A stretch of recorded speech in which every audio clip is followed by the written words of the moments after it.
தமிழா பார்வையாளர்களுக்கு வணக்கம். தமிழக வெற்றிக் கழகம் ஆளுங்கட்சி. பிரதான எதிர்க்கட்சி யார்? எண்ணிக்கை அளவில் திமுக, எண்ணிக்கை அளவில் அதிமுக. இரண்டு கட்சிகள், திமுக அதிமுக. யார் பிரதான எதிர்க்கட்சியாக செயல்பட போகிறார்கள்? இது தமிழ்நாட்டு மக்களினுடைய கேள்வி. திமுக கண்டிப்பாக எதிர்க்கட்சியாக செயல்படாது. எதிர்க்கட்சியாக செயல்பட்டால் அது சிறை கட்சியாக மாறிவிடும். அத்தனை ஊழல்களை செய்திருக்கிற காரணத்தினால் அவர்கள் பல வழக்கு போடுவதற்கு முகாந்திரம் இருக்கிறது திமுக மீது.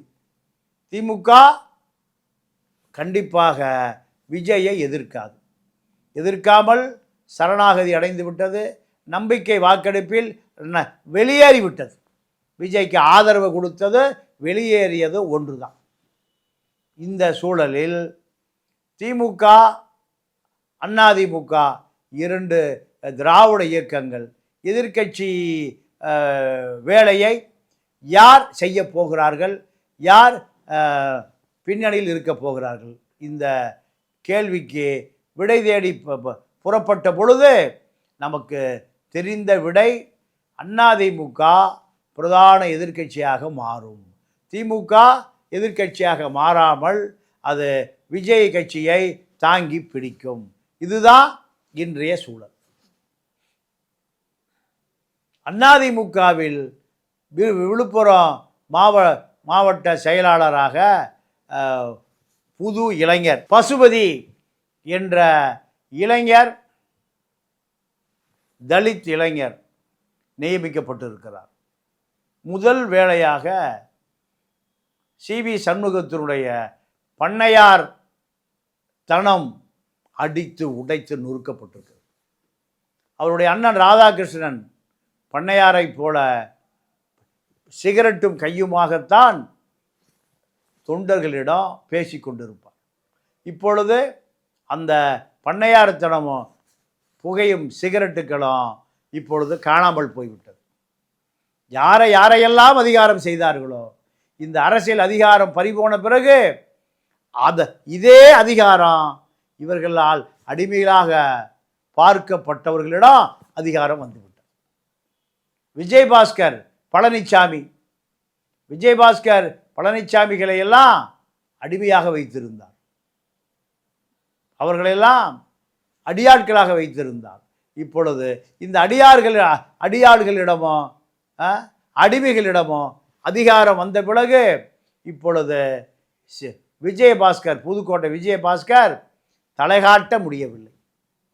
தன்னுடைய அடிமையாக இருந்தவன் பூரா ஒன்றிய செயலர், நகர செயலராக மாறிவிட்டார்கள். ஆகையால் விஜயபாஸ்கர் பல லட்சம் கோடி பணம் வைத்திருக்கிறார். ஆனால் அவரை அரசியல் அதிகாரம் பறிக்கப்பட்டது.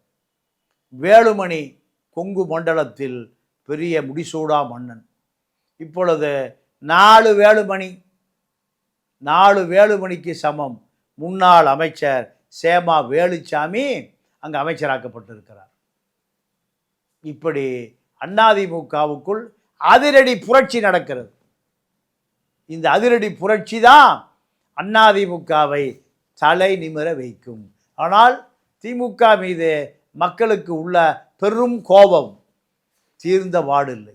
அது 1000 ஆண்டு காலம் ஆனாலும் இந்த கோபம் தீர்க்க முடியாத கோபம். ஈழப்பிரச்சனை துரோகம், காவிரி பிரச்சனை துரோகம், கச்சத்தீவு பிரச்சனை துரோகம், இந்த துரோகங்களெல்லாம் ஒட்டுமொத்தமாக கருணாநிதி தான்.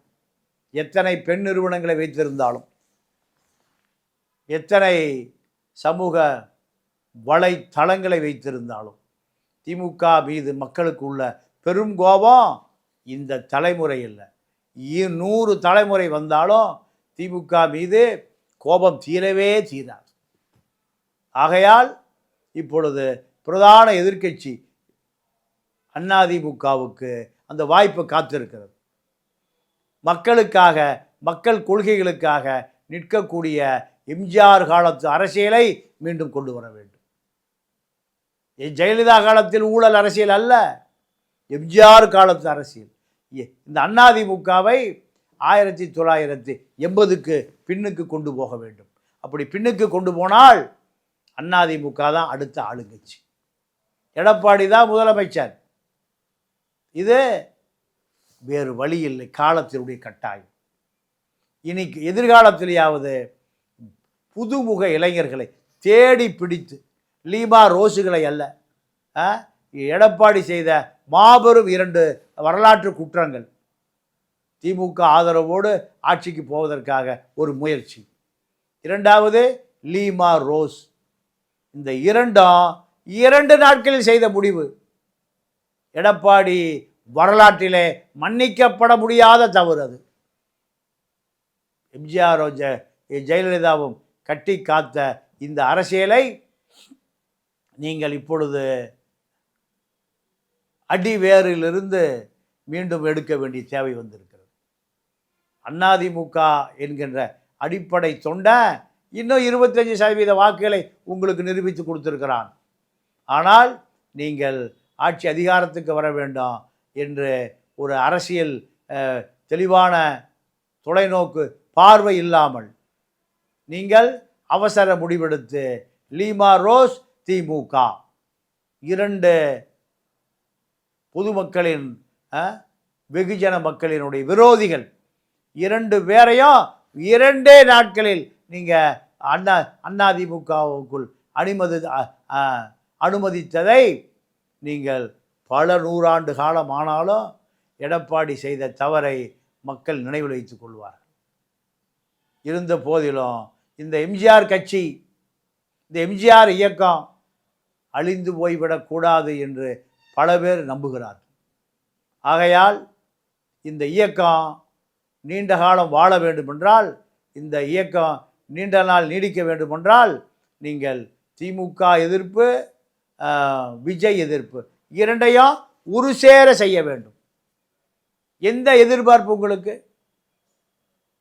இந்த எதிர்பார்ப்புகள் இந்த சிவி சண்முகம், வேலுமணி, தங்கமணி, செங்கோட்டையனால் தான் இவர்களால் தான் எடப்பாடி பிஜேபிக்கு போக வந்தது. பிஜேபிக்கு போகாமல் இருந்தால், பிஜேபி கூட்டணி வைக்காமல் இருந்தால் கண்டிப்பாக திமுக முஸ்லீம் ஓட்டுகள் உடைக்கப்பட்டிருக்கும். இப்படி உடைக்கப்பட்டால் 75லிருந்து 95 சட்டமன்ற உறுப்பினர்களை அதிமுக பெற்றிருக்கு.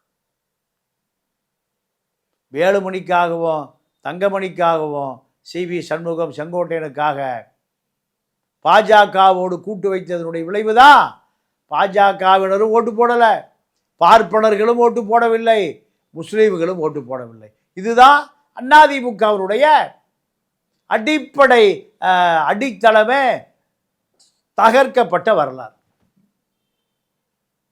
ஆகையால் எதிர்காலத்தில் அதிமுக நிமிர்ந்து நிற்க வேண்டும் என்றால் சமபலத்தோடு அதிமுகவில் இருக்கக்கூடிய கோடி தொண்டர்களை திமுகவுக்கு எதிராகவும் தாவேகாவுக்கு எதிராகவும் கூர்த்தீட்டப்பட வேண்டும். திமுகவும் எதிர்க்கப்பட வேண்டிய இயக்கம், தாவேகாவும் எதிர்க்கப்பட வேண்டிய இயக்கம். அதிமுகவுக்கு என்ன தகுதி இருக்கிறது? 3 ஒரே இயக்கங்கள் தான். ஆனால் 3 இயக்கங்களுக்கு இல்லாத ஒரு தகுதி இது ஒரு எம்ஜிஆர் இயக்கம். ஏழை வாழைகளுக்கான இயக்கம், அப்பாவிகளுக்கான இயக்கம், தலித்துக்களுக்கான இயக்கம், அருந்ததியர்களுக்கான இயக்கம். இன்னும் அருந்ததியர்களுக்கு அதிகாரம் தேவைப்படுது எம்ஜிஆர் கட்சியால், தலித்துக்களுக்கு அதிகாரம் தேவைப்படுகிறது எம்ஜிஆர் கட்சியால். இதையெல்லாம் நீங்கள் மீட்டெடுத்தால் கண்டிப்பாக இந்த இயக்கம் அடுத்து தலை நிமிர்வதற்கு வாய்ப்பு பிரகாசமாக இருக்கிறது. 5 ஆண்டு காலம் நீங்கள் கடுமையான எதிர்க்கட்சி அரசியலை செய்ய வேண்டும். இந்த அரசியல் கழிவடைகள், களிசடைகள் எல்லாம் சிவி சண்முகம், விஜயபாஸ்கர், வேலுமணி, தங்கமணி போன்ற பல மணிகள் இயற்கை அவர்களை வெளியேற்றி விட்டது. அனாதைகளாகி போய்விட்டார்கள். அவர்களுடைய அடிமைகளாக இருந்த இந்த இளைஞர்கள், பசுபதியை போன்ற, பழனிசாமியை போன்ற இளைஞர்கள் எல்லாம் நிமிர்ந்து விட்டார்கள். நிமிர்ந்து நிற்கிறார்கள் இந்த பண்ணையார்களிடமிருந்து. பண்ணையார்களை காப்பாற்றியவரே எடப்பாடி தான். செஞ்சி ராமச்சந்திரன் ஒரு நீண்ட நெடிய அரசியல் வரலாற்று பின்னணி உடையவர். இவர் எந்த காலத்திலும் தமிழ் தேசிய அரசியலுக்கு எதிரானவர் அல்ல. ஆனால் சி.வி. சண்முகம் என்கின்ற ஒரு நபரால் இவர்கள் வெளியேற்றப்பட்டார். கட்சிக்குள்ளே அனுமதிக்கவில்லை, செயல்பட முடியவில்லை. எவ்வளவு பெரிய சொத்து செஞ்சி ராமச்சந்திரன், எம்ஜிஆர் காலத்து, கருணாநிதி காலத்து, அண்ணா காலத்து நபர்களை இந்த சி.வி. சண்முகம் போன்ற டாஸ்மார்க் சண்முகங்களை எதிர்க்க முடியவில்லை எடப்பாடியால். அதனுடைய விளைவு தான் அதிமுக இவ்வளவு பெரிய சரிவு. அதிமுக சரிவிலிருந்து மீண்டெழ வேண்டுமென்றால் அது எதிர்க்கட்சி அதிமுக கடந்த 5 ஆண்டு காலத்தில் திமுக காலத்தில் எதிர்க்கட்சியாகவே பணியாற்றவில்லை. காரணம், இந்த மணிகளை, சண்முகங்களை, வேலுமணிகளை, தங்கமணிகளை, விஜயபாஸ்கர்களை பிஜேபி கழுகுகளிடமிருந்து காப்பாற்ற வேண்டியிருந்தது. காரணம், பல லட்சம் கோடியை 2016-21 பல லட்சம் கோடியை திருடி வைத்திருக்கிறார். இந்த திருடர்களை காவல்துறை, மத்திய அரசாங்க காவல்துறையிலிருந்து பாதுகாப்பதற்காக பிஜேபியிடம் சரணாகதி அடைந்தார் எடப்பாடி. இவர்களை காப்பாற்ற அவர் சரணாகதி அடைந்தார். இப்பொழுது இவர்கள் விஜயிடம் சரணாகதி அடைந்து விட்டார். காலம் பார்த்து கொண்டே இருக்கிறது. இவ்வளவு பெரிய அதிகாரம் அதிமுகவில் இருந்த காரணத்தினால்தான் பாஜகவில் மிகப்பெரிய செல்வாக்கு. இது எல்லாம் தவிடுபடி ஆகிவிட்டது இரவோடு இரவாக. தவிடுபடி ஆனதுக்கு காரணம் இவருடைய சுயநலம். Quarry business. 1000 கோடி அரசுக்கு கட்ட வேண்டும் வரி பாக்கி. இந்த வேலுமணி, விஜயபாஸ்கர், சண்முகங்கள், இதுதான் மந்திரி பதவிக்காக, கனிம வளத்துறை அமைச்சர் பதவிக்காக. கனிம வள அமைச்சரானால் பல 1000 கோடி அரசு போட்டிருக்கிற அபராதத்தை கட்டாமல் தப்பிவிடலாம். கட்சியை காட்டி கொடுத்து விட்டு, அதிமுகவை துரோகம் செய்துவிட்டு, இத்தனை லட்சம் கோடி திருடுவதற்கு உனக்கு உதவியாக இருந்த இரட்டை இலையை காட்டி கொடுத்து விட்டு எங்கே போகிறீர்கள்? இந்த இயக்கத்தை, அதிமுகவை அழிக்க நினைக்கிற அந்த சக்திகளோடு நீங்கள் இணைந்து கொள்ளுகிறீர்கள். இதுதான் உங்களையே ஒழித்தது. இரட்டைலையை ஒழிக்க நினைத்த நீங்கள், உங்களை வாழ வைத்த இரட்டைலையை ஒழிக்க நினைத்த நீங்கள் ஒளிந்து போவதற்கு அதே இரட்டை இலையால் உங்களை பழிவாங்க முடிந்தது. ஆகையால் இந்த அரசியல் கூத்து, இவர்கள் வெளியேறினால் அதிமுக புனிதப்படும். ஆகையால் இந்த வரலாற்று நிகழ்வு நடந்தே தீரும். இவர்களெல்லாம் காணாமல் போவார்கள்.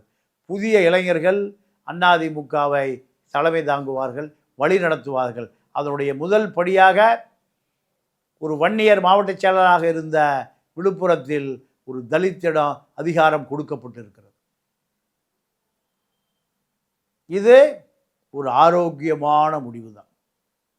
இளைஞர்களே, தமிழ் தேசிய வரலாறு, தமிழனுடைய வரலாறு அத்தனையும் மறக்கடிக்கப்பட்டு விட்டது, இருட்டடிப்பு செய்யப்பட்டு விட்டது. பெரியார் இவர்களையெல்லாம் மீண்டும் திராவிட இயக்கத்தை, திராவிட அரசியலை சொல்லிக் கொடுக்கக்கூடிய ஆட்கள் யாரும் இல்லை. இப்பொழுது அது பரிணாம வளர்ச்சியில் தமிழ் தேசிய அரசியலாக மாறி நிற்கிறது. தமிழ் தேசிய அரசியலை தெரிந்து கொள்ள வேண்டும், தமிழர்களுடைய வரலாற்றை மீட்டெடுக்க வேண்டும், தமிழனை மீட்டெடுக்க வேண்டும், திரைப்படத்துறையிலிருந்து மீட்டெடுக்க வேண்டும், அரசியல் களிசடைகளிலிருந்து மீட்டெடுக்க வேண்டும் என்று விரும்புகிறவர்கள் என்னை எப்பொழுது வேண்டுமானாலும் தொடர்பு கொள்ளலாம்.